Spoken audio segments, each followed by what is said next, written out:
নমস্কার বন্ধুরা, journey with স্মৃতি চ্যানেলে আপনাদের স্বাগত। আজ আমি আপনাদেরকে দেখাবো আমার বরমশাই বাজার থেকে টাটকা টাটকা ঝিঙে নিয়ে এসেছে। তো আমি ঝিঙে, আলু আর ধনেপাতা আর বটিদা নিয়ে বসে পড়েছি, এগুলোকে কেটে নেব। এবার প্যাকেটের মধ্যে দেখাচ্ছে আপনাদেরকে যে কী মাছ এনেছে। তো দেখতেই পাচ্ছেন কাতলা মাছ নিয়ে এসছে, আর কি সুন্দর করে কেটেছে দাগার পিস, আর দেখেই মনে হচ্ছে বেশ টাটকা। এবার আমি এগুলোকে ভালো করে আঁশ ছাড়িয়ে লবণ আর হলুদ মিশিয়ে নেব। আর আপনাদের আগের ভিডিওতেও আমি বলেছি, যে কোনো মাছ আনলে আমি বেশ খানিকক্ষণ আগে হলুদ আর লবণটা মাখিয়ে রাখি, কারণ যত লবণটা মাছের ভিতর ঢুকবে মাছটা খেতে আরও বেশি টেস্টি লাগবে। এবার এগুলোকে আমি ভালো করে মিশিয়ে নেব, যাতে মাছের ভেতর লবণটা ভালো করে ঢুকে যায়। এবার এটাকে আমি ভালো করে মিশিয়ে রেখে দিলাম। এবার দেখতে পাচ্ছেন আমি ঝিঙ্গাগুলোকে কেটে নিয়েছি, আর আলুগুলোকেও লম্বা লম্বা করে কেটেছি। ঠিক এইভাবেই কাটবেন।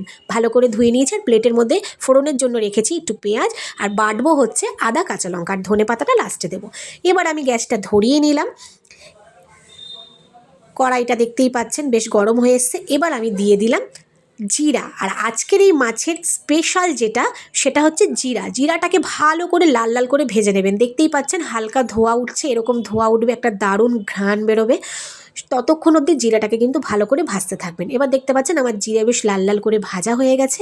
এবার এটাকে আমি শিলের মধ্যে নামিয়ে নেব।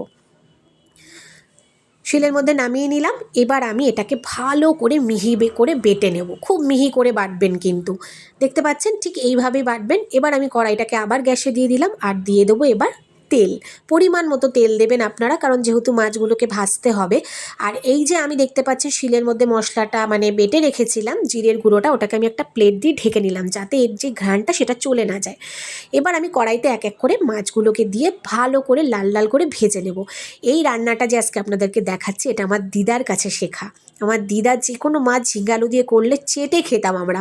এবার আমার মাছগুলো ভাজা হয়ে গেছে, আমি প্লেটে তুলে নিয়েছি। এবার বেটে নেব স্রেফ কাঁচা লঙ্কা আর আদা, আর কিচ্ছু বাটবেন না, স্রেফ কাঁচা লঙ্কা আর আদা। এবার তেলের মধ্যে, মাছ ভাজার তেলের মধ্যেই দিয়ে দিলাম একটুখানি কালো জিরে, আর দুটো তিনটে চারটে তেজপাতা। আপনাদের কাছে শুকনো লঙ্কা থাকলে আপনারা শুকনো লঙ্কা ফোড়নে দিতে পারেন। আর দিয়ে দিলাম কোচানো পেঁয়াজগুলো। পেঁয়াজ এই কারণেই দিলাম, মাছে আষ্টে গন্ধটা লাগে না, আমি মাছে একটু পেঁয়াজ দিয়ে থাকি, আরও সবজি দিয়ে করছি যেহেতু। এবার এরকম লাল লাল করে ভাজা যখন হয়ে আসবে, তখন আপনারা লম্বা লম্বা করে কাটা আলুগুলো দিয়ে দেবেন। আলু আর ঝিঙে কিন্তু একসঙ্গে দেবেন না, আলুটাকে বেশ অনেকক্ষণ ধরে লাল লাল করে ভাজতে হবে, কারণ ঝিঙেটা আমি বেশ খানিকক্ষণ পরে দিলাম। এই যে এবার আমি আস্তে আস্তে ঝিঙেগুলো দিচ্ছি, কারণ ঝিঙে অত্যাধিক নরম একটা সবজি, দেওয়ার সাথে সাথেই জল বেরিয়ে যায়, আর খুব নরম। এরপর আমি দিয়ে দিলাম লবণ আর হলুদ, এটাকে দিয়ে ভালো করে কষাবো। আপনারা এইভাবে ভালো করে এটাকে সাঁতলাবেন। দেখতে পাচ্ছেন কি সুন্দর কালার এসছে।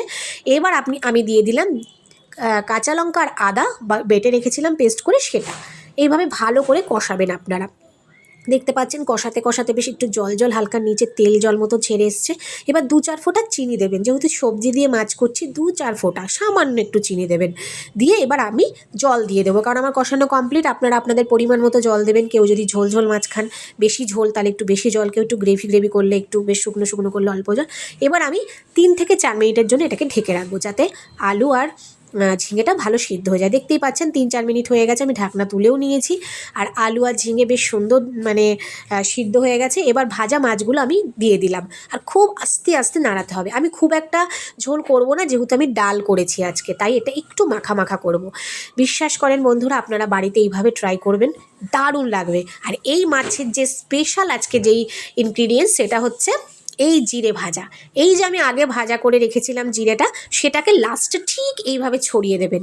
সত্যি বলছি বন্ধুরা, আপনারা বাড়িতে এইভাবে একবার করে খেয়ে দেখেন, মানে আমি কি বলবো, এত ভালো লাগে। আমি হয়তো দিদার মতন অতটা সুন্দর করতে পারবো না বা পারি না, কিন্তু পুরো দিদা এইভাবে করতো, আর আমি এইভাবে শিখে করেছি।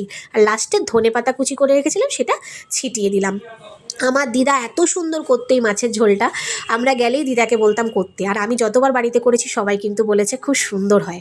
তো আমার মাছের ঝোল রেডি হয়ে গেছে, আর আমি একটা বাটিতে এটাকে সার্ভ করে নিলাম। তো ভিডিওটি ভালো লাগলে অবশ্যই শেয়ার করবেন, লাইক করবেন, কমেন্টস করবেন, সাবস্ক্রাইব করতে ভুলবেন না।